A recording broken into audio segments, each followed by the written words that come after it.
Marisa Gerards from the Netherlands. And we're grateful that you make time. I know how busy you are. And we are grateful to the EU and Eileen and Lorenzo for having managed this for us. And we understand your husband is here as well.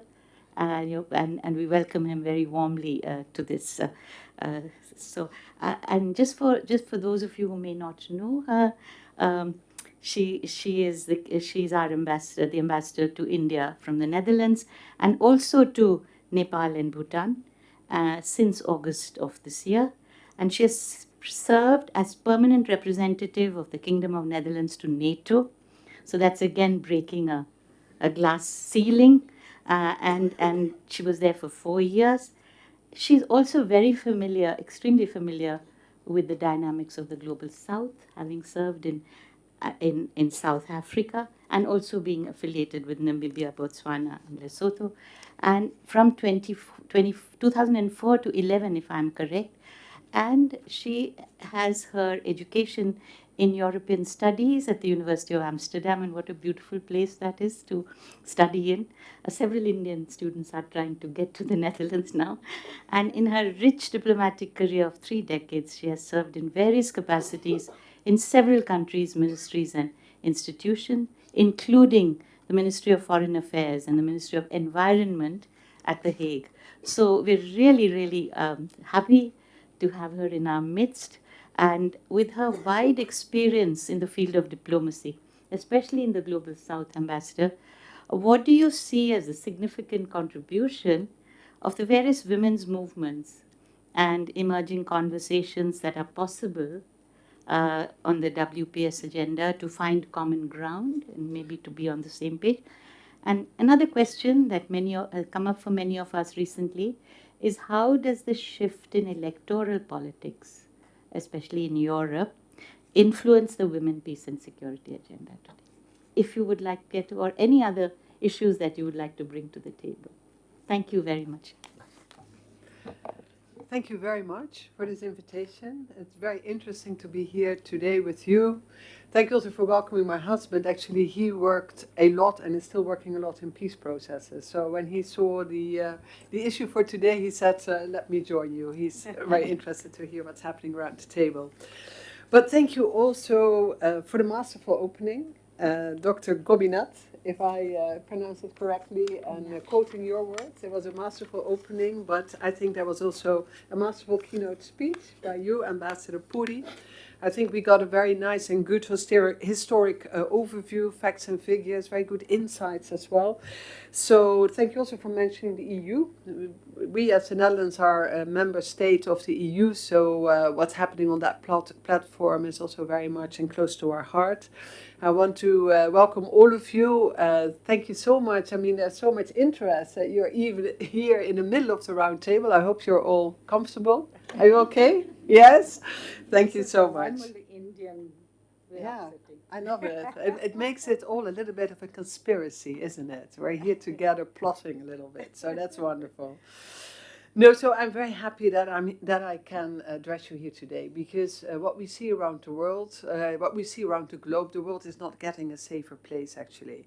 There are so many conflicts going on at this moment in time, and talking about peacekeeping and the role of women, I think it's more needed than any time before. And as you said, I served as the ambassador of the Netherlands to NATO. I was at the table of the North Atlantic Council. We had 30 member countries at that moment in time, and there were 5 women. So 5 women, 25 men, and almost Secretary General, Deputy Secretary General, Assistant Secretary General, all men. So it was very interesting and very good, I think, to be at that table. To be part of the discussion, but also to be part of the decision making. And the 4 years when I served there, for 2018 till 2022, these were very important years. These were the years when cyber and space were added as military domains to the work of NATO. And you could see that war is something not anymore in a geographically regional space, but it's actually everywhere. It's in our systems, it's in space, and so it became a different ball game. New technologies were changing the world of warfare. Geopolitical outlook was rapidly transforming. We could see that NATO had to take a very important decision on Afghanistan here in this region, and whatever decision was taken, it was always going to be wrong. It was very, very difficult. These discussions I will never forget. Yeah. And it was also the time when war returned to the borders, returned to Europe and to the borders of the territory of NATO.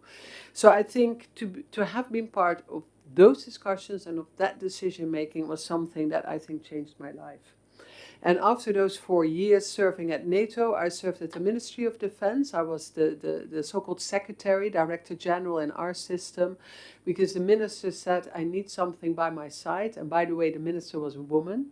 Mm-hmm. So she said, please be with me in the ministry, because these are very, very, very difficult and pivotal moments in our history. So you can imagine that having been ambassador to NATO and having served at the Ministry of Defense and being a woman, that this subject is deeply personal for me. And if I summarize what is at stake, I think, and I have to, what was his name? Mr. Veda, war begins in the minds of men? Was that what you said? Yeah, right. So women have rarely started wars. We are, however, disproportionately affected by wars, and I think we most definitely can take a part in the decision making about making peace, and therefore I think it's absolutely important to be at the table. Now let me take you to Liberia, because I thought let's just talk about one example of how women can make a difference. Let's talk about, if I pronounce her name correctly, Lema Gbowe. Yes. She was one of the 3 who won the Peace Prize, Nobel Peace Prize. And her fellow women activists, mothers and sisters, they stood firm to end actually the 14-year civil war in Liberia. They organized nonviolent protests. They brought together Christian and Muslim mothers. They were wearing white, I think symbolizing peace, and they demanded that their voices were going to be heard.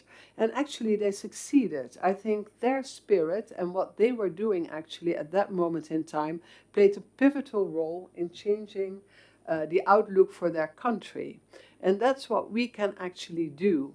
And I also have to praise India, because I understand that India also played a very special role in this respect, because what they decided since 2007 was to send, in the framework of UN missions, to send an all-female police force as part of the peacekeeping effort of the United Nations.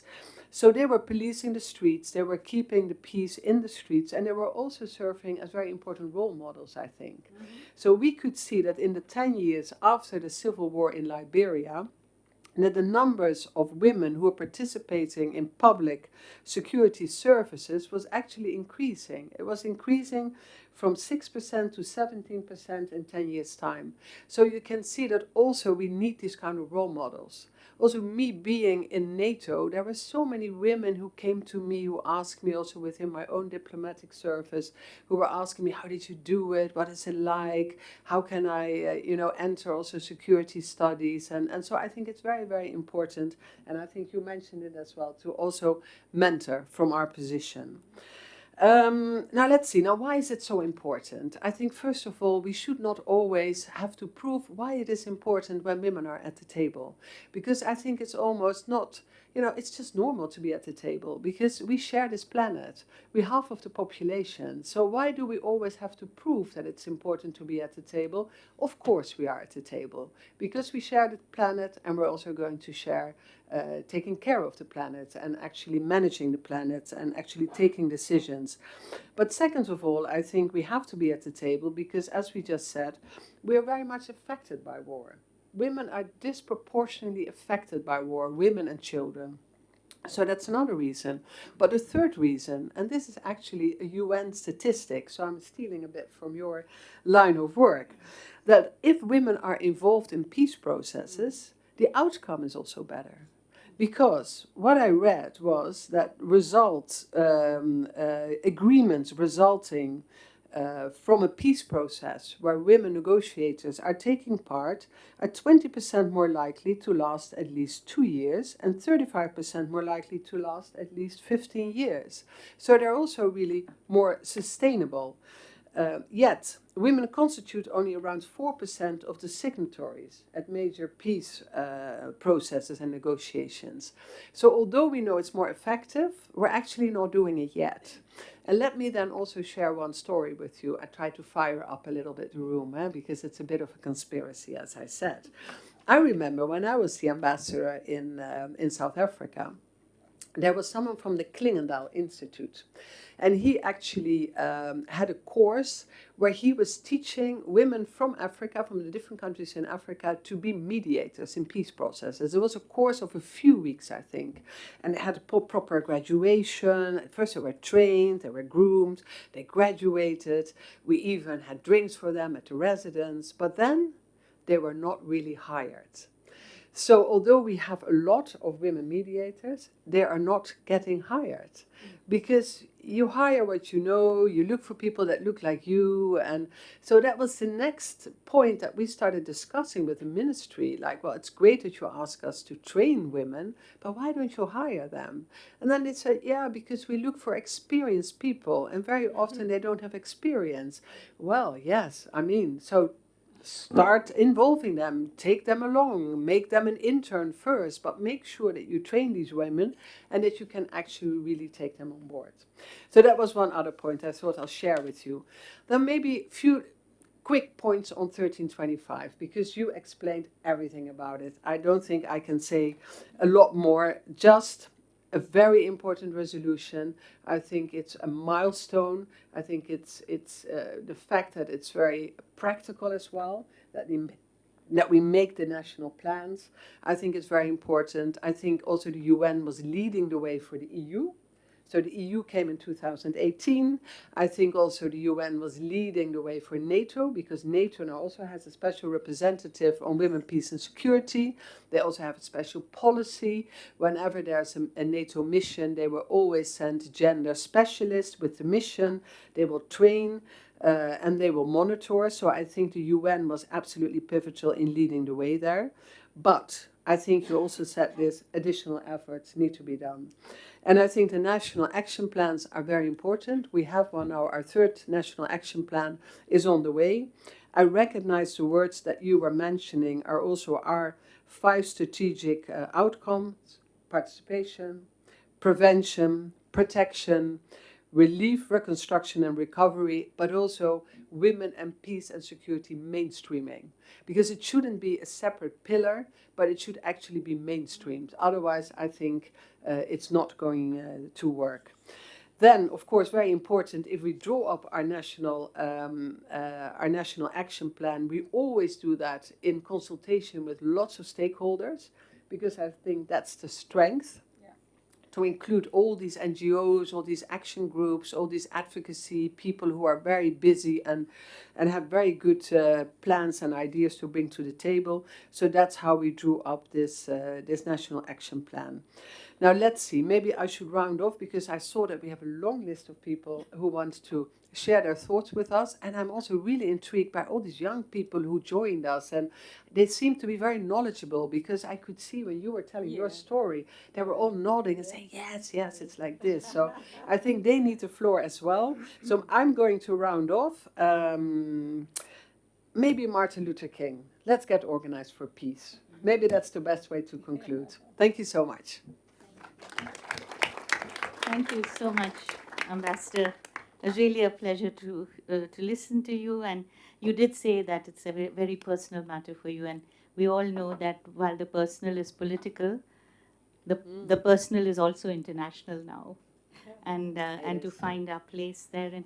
And you know, Lima Gaube's amazing sort of pace-setting work, but following basically Ellen Sirleaf Johnson, who had sort of clear, and again, so many challenges politically, and to withstand all the backlash that she had to. But you said that we all stand on the shoulders of other great women who preceded us. And thank you very, very much indeed.